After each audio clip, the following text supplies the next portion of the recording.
Bismillahirrahmanirrahim. Assalamualaikum warahmatullahi ta'ala wabarakatuh. Alhamdulillah, syukur kepada Allah Subhanahu Wa Taala masih lagi diberi nikmat iman dan nikmat Islam. Alhamdulillah. So hari ini saya ingin bercerita tentang sejarah perkembangan hak pewarisan pusaka. Sebelum tu saya akan kenalkan diri saya. Nama saya Abdul Azim bin Abdul Salam, PIB 18078, Ijazah Sarjana Muda Syariah dengan Pentadbiran Kehakiman semester 7. So saya akan masuk pada tajuk mula-mula sekali sebelum kita masuk pada sejarah, iaitu definisi harta pusaka. Menurut Kamus Dewan, pusaka adalah harta benda yang ditinggalkan oleh orang yang telah meninggal dunia untuk diwarisi oleh keluarganya. Dalam bahasa Arab, pusaka dipanggil al-irth, al-rith atau al-wirathah, yang dalam bahasa Melayu dipanggil warisan. Menurut istilah syarak, harta warisan atau mirath ialah harta peninggalan orang yang telah meninggal dunia yang telah menjadi mutlak ahli warisnya untuk diagih-agihkan dalam kalangan mereka yang berhak. Harta-harta yang dikategorikan sebagai pusaka ialah harta yang ditinggalkan oleh semati yang diperoleh semasa hayatnya, sebagai contoh melalui jual beli, mendapat pusaka melalui hibah, hadiah, sedekah dan wasiat. Selain itu juga atau juga dikatakan dalam sewaan yang perlu dijelaskan kepada si mati, hutang kepada si mati yang dijelaskan selepas kematian, dan lain-lain. Okey, kita akan masuk setakat itu saja untuk definisi harta pusaka.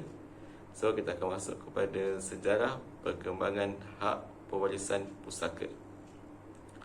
Apabila kita membincangkan isu hak pewarisan pusaka, perkara utama yang perlu diketahui ialah memahami sejarah hak pewarisan pusaka sebagai satu platform untuk pengukuhan ilmu secara holistik, khususnya dalam pengurusan harta pusaka orang Islam.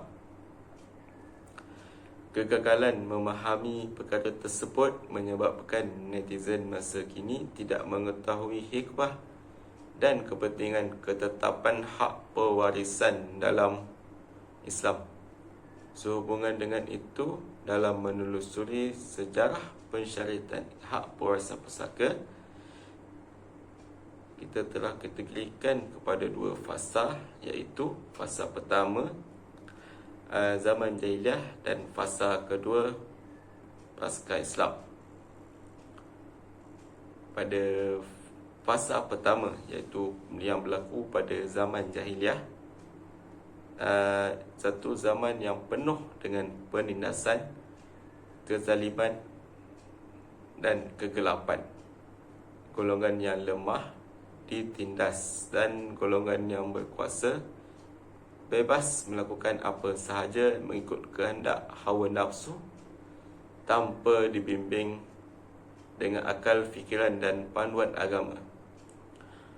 Oleh sebab itu, dalam konteks hak pewarisan pusaka pada zaman tersebut, golongan yang layak menerima harta iaitu orang jahiliah telah menetapkan hak pewarisan harta pusaka kepada keturunan yang dikhususkan hanya untuk anak lelaki dewasa sahaja, dan menafikan hak anak perempuan dan anak lelaki yang masih kecil yang dikenali sebagai anak-anak yatim.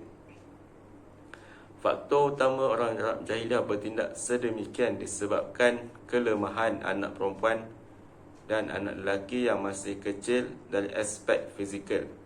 Mereka tidak mampu menunggang kuda dan melawan musuh. Fasa kedua pula iaitu pada zaman Islam.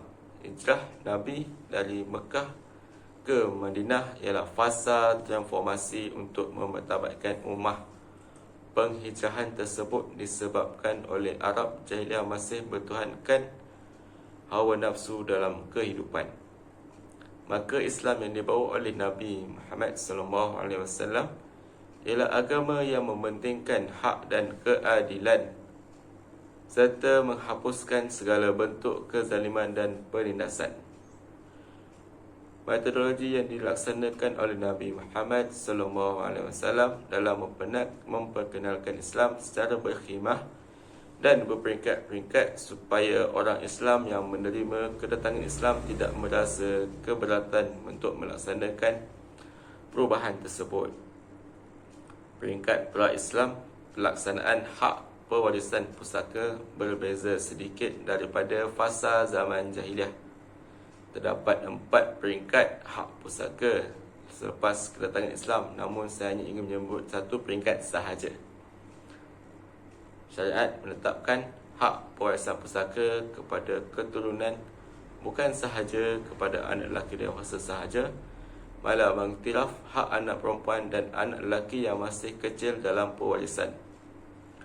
Hal ini kerana Islam amat mementingkan hubungan keturunan dalam kehidupan. Sekiranya anak perempuan dan anak lelaki yang masih kecil tidak diberikan hak untuk mewarisi harta ibu bapa kandung mereka yang telah meninggal dunia, maka tindakan tersebut suatu kezaliman. Sekian, itu sahaja daripada saya. Assalamualaikum warahmatullahi taala wabarakatuh.